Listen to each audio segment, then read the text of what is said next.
5 days have passed since the horrific tragedy at the Brentwood residence, where Rob Reiner and his wife Michelle were brutally murdered. New details that have come to light continue to chill the public's blood, painting an increasingly dark and disturbing picture. A hypothetical forensic report has revealed the approximate time Nick Reiner would have attacked, as well as the nature of the fatal stab wounds to critical areas of the body, including a deep gash to Rob's neck that seemed almost like a macabre message. "Shut up! Don't say anything else!" Each detail, upon re-examination, seems to paint a picture of prolonged agony and suffocating pain. The origin of the tragedy seems to date back to a heated argument at Conan O'Brien's Christmas party, where Nick allegedly showed signs of abnormal and unstable mental behavior. After committing the crime, he allegedly left the scene with chilling coldness, took refuge in a hotel, and is now reportedly using money from the inheritance to hire Alan Jackson, one of the most prestigious defense attorneys in the United States. Who can believe in such cold-bloodedness and brutality? Conscience seems to have completely vanished in a man who has fallen to the lowest point. It was precisely from that tense evening in which Nick intervened that the police began to reconstruct the tragic chronology of events within the Reiner family. According to the indictment filed by the Los Angeles County District Attorney's Office, the attack occurred sometime between midnight and early morning, possibly between 1:27 a.m. and 6 a.m. Nick allegedly sneaked out of his own room and into the main house, where his parents were sleeping in the master bedroom. There were no signs of forced entry, as he had keys and knew every corner of the house. After carrying out the attack, he immediately left the scene of the crime, carrying with him a state of panic or cold, calculating clarity that only he knows. Around 4 a.m., Nick appeared at the front desk of the Pireside Hotel in Santa Monica, about a 20-minute drive from Brentwood. He checked into a modest room, paid in cash or by card, and did not particularly attract the attention of the hotel staff. During those hours, no one saw him make any phone calls or rest for long, as if he were only looking for temporary shelter or wandering in a chaotic psychological state after what had happened. At approximately 3:40 p.m. that same day, the tragedy was discovered. A massage therapist arrived at the house for a scheduled session with Rob and Michelle, but no one answered the door. Concerned, she immediately called Romy, who came to the house with her boyfriend. Upon opening the door, she found her father's body lying in the master bedroom and, in a panic, called 911. Police arrived shortly after and found Michelle's body in a nearby room. While the family and authorities grappled with this unspeakable horror, Nick remained at large for several more hours. Around 9 p.m., a security camera at an Arco gas station near Exposition Park next to USC captured Nick buying an energy drink. In the footage, he appears nervous, looking around repeatedly, yet calm enough to complete the transaction. Minutes later, around 9:15 p.m., LAPD officers, in coordination with U.S. Marshals, quickly surrounded and apprehended Nick. He did not resist and remained silent as he was handcuffed. The recorded images show a young man with an exhausted face and a blank stare. Forensic experts determined the approximate time of death based on rigor mortis and body temperature. When emergency services arrived, the bodies were already stiff. According to estimates, Rob and Michelle had died between 3 and 4 hours before they were discovered. Investigators have also pointed to the possibility that Nick cleaned himself up at the scene or showered later at the hotel. Despite this, it is possible that traces of blood remained on his clothes or body, and surveillance cameras recorded his movements in Santa Monica. As for the weapon, experts believe it was an opportunistic instrument, such as a kitchen knife or meat cleaver available in the house. His familiarity with the environment allowed him to act with ruthless precision without the need for special tools, leaving a blood-soaked scene in a home that was once deeply familiar. According to the latest information, the cause of death for Rob and Michelle Reiner was determined to be a deep cut to the throat. Initially, the public was only aware of one cut, but forensic examinations later confirmed that both had suffered multiple stab wounds, revealing the terrifying level of violence to which they were subjected. Professor Joseph Scott Morgan, an applied forensic expert at Jacksonville State University and host of the program Body Bags, has emphasized that the multiplicity of stab wounds indicates clear intent and direct action requiring considerable force, reflecting the extreme brutality of the crime. He explains that injuries caused by sharp weapons are among the most severe forms of violence, as they are usually inflicted at very close range and require the attacker to deliberately invade the victim's personal space. Knife attacks require a high level of physical energy and are often carried out in rapid succession. When there are numerous wounds, the term overkill is often used to describe the intensity of the attack, although it is not always technically applicable. In this case, the combination of long cuts and deep stab wounds points to a prolonged, violent, and intentional assault. Morgan has also analyzed that the stab wounds tend to be deeper, while the cuts are longer but superficial. This combination shows that this was not a momentary outburst, but a sequence of deliberate actions, executed with clear force and a certain technique. From a forensic point of view, slitting a person's throat is rarely as quick and clean as it is portrayed in the movies. Normally, the victim must be immobilized and pressed against a surface so that the attacker can use their body weight and drag the blade along the neck, making the act particularly gruesome and premeditated. These details add even more weight and anguish to the final hours of Rob and Michelle Reiner, haunting not only their family, but also everyone following the case. The horror is intensified by early reports suggesting that the two may have been lying in bed when they were attacked. If this is confirmed, the perpetrator must have known the house intimately. The location of the bedrooms, the victim's daily routines, their sleeping schedules, and how easy or difficult it was to wake them up. Attacking from close range or from behind implies a complete violation of the victim's privacy, possibly even the need to climb onto the bed to exert sufficient force. Just imagining this scene is enough to make anyone shudder. The crime scene was covered in blood. The neck contains large blood vessels, and when damaged, blood can spurt out under pressure and spray over a long distance. Combined with other stab wounds, each new blow further compromised the circulatory system until life was extinguished. And all the evidence seems to point in the same direction, toward Nick Reiner, the third occupant of the house, and the only person who could easily enter his parents' bedroom without arousing suspicion. Almost immediately, a pressing question arose. How much will Nick Reiner's legal defense cost? Alan Jackson is not just any lawyer, but one of the most prominent names in criminal defense in the United States, known for taking on only the most complex and high-profile cases. Nick, on the other hand, does not have a solid career. He has lived most of his life dependent on his wealthy family, and in the past worked with his father on a film project in 2016. In other cases, Jackson has reduced his fees, but even so, the total cost of the defense has been estimated in the millions. In Nick's situation, the costs could be even higher due to the seriousness of the charges and the intense media attention.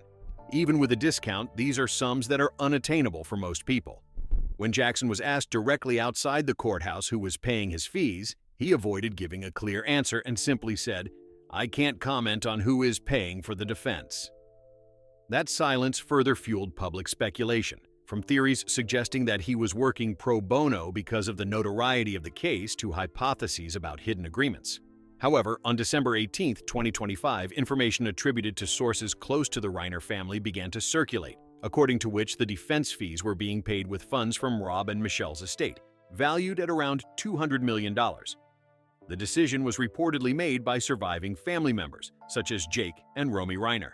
Despite their grief and outrage, they had chosen to hire the best possible defense for Nick, with the aim of articulating a strategy based on mental illness and criminal incapacity. They believe that if Nick is committed to a high-security psychiatric facility instead of being sentenced to life in prison, it would be a more humane outcome and perhaps more in line with what Rob and Michelle would have wanted for their son. Under California law, if Nick is convicted of murder, he will lose all rights to inherit from his parents. However, the law does not prevent other family members or the estate's executors from using part of those funds to cover his defense while there is no final judgment. Some independent legal experts have pointed out that this practice is legally possible at the current stage of the proceedings, while others argue that an executor could refuse to authorize such payments to avoid legal and financial risks. For now, there is no official confirmation from either the family or the courts about the precise source of the money. So many unanswered questions remain among the public and those closely following the case. In the immediate judicial arena, in addition to facing 2 counts of first-degree murder, the case includes aggravating circumstances due to the presence of multiple victims. Nick is being held in Los Angeles County Jail and has already made his first court appearance. He wore the blue jumpsuit reserved for defendants, intended both as a security measure and as a symbol of a total fall from the privileged world in which he grew up. At his side, as his legal representative, is Alan Jackson, famous for his triumphs in numerous high-profile cases. During the hearing, the judge banned live cameras, further increasing the sense of mystery and tension surrounding the trial.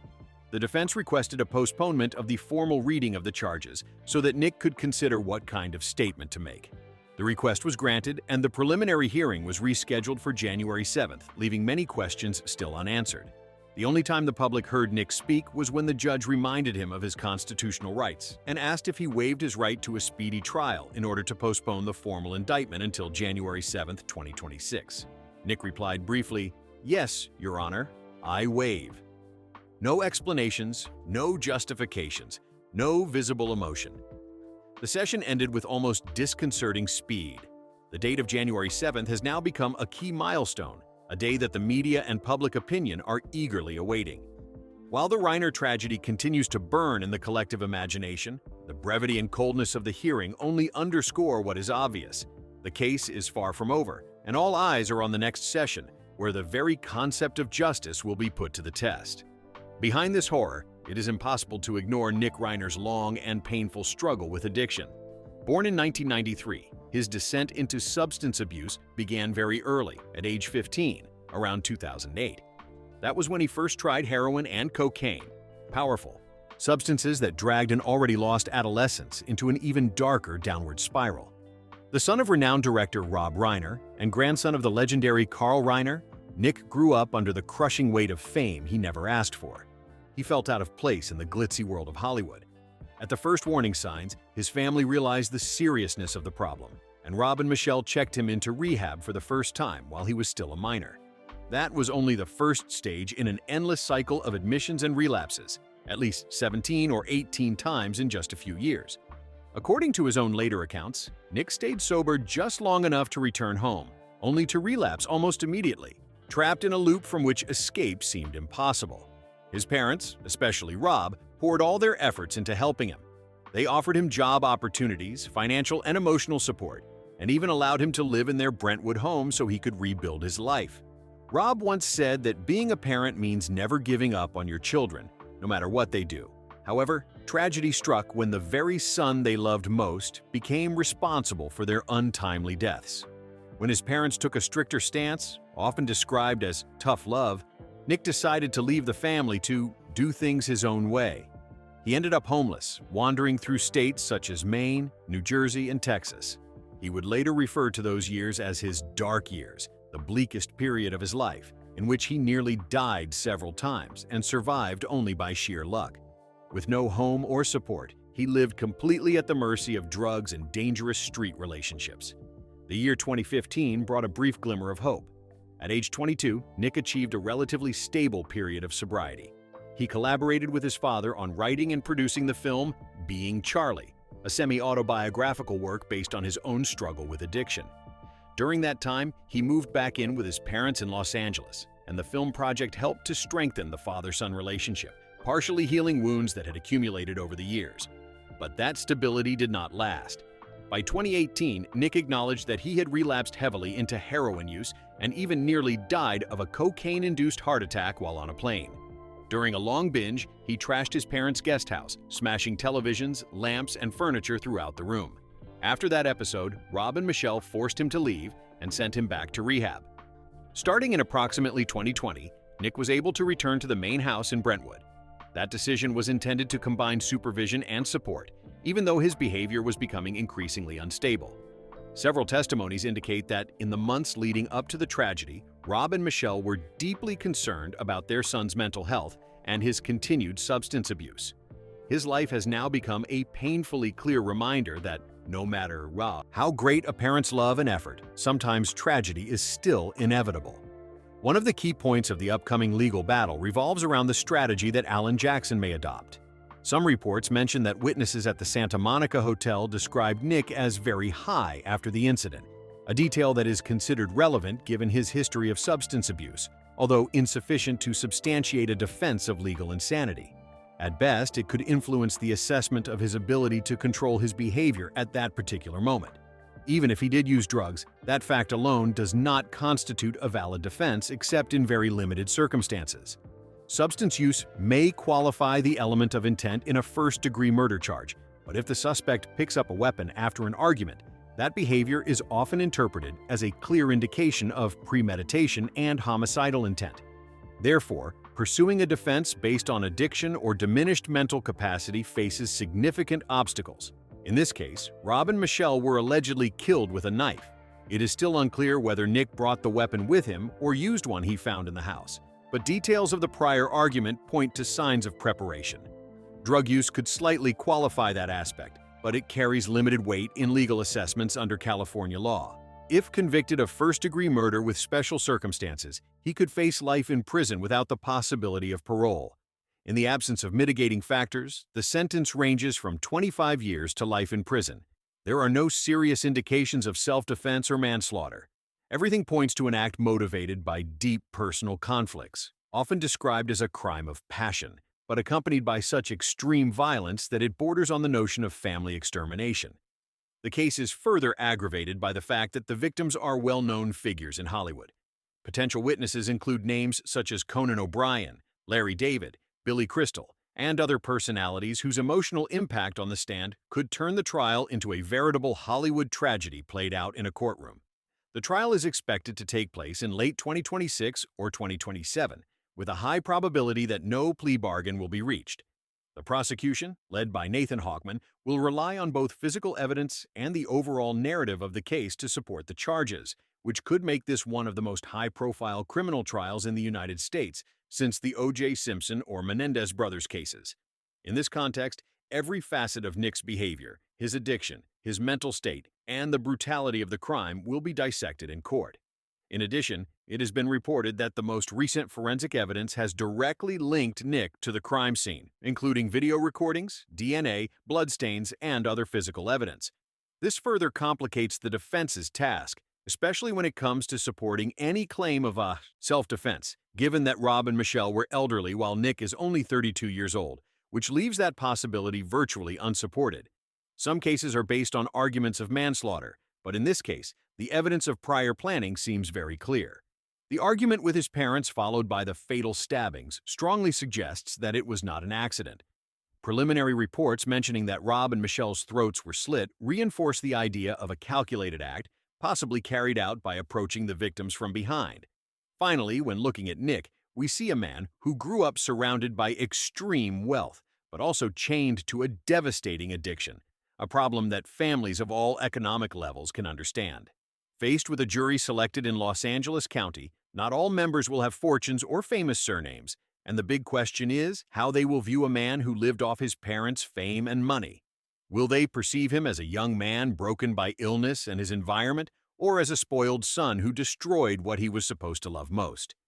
That perception, in the end, could prove as decisive as any forensic report or testimony on the stand.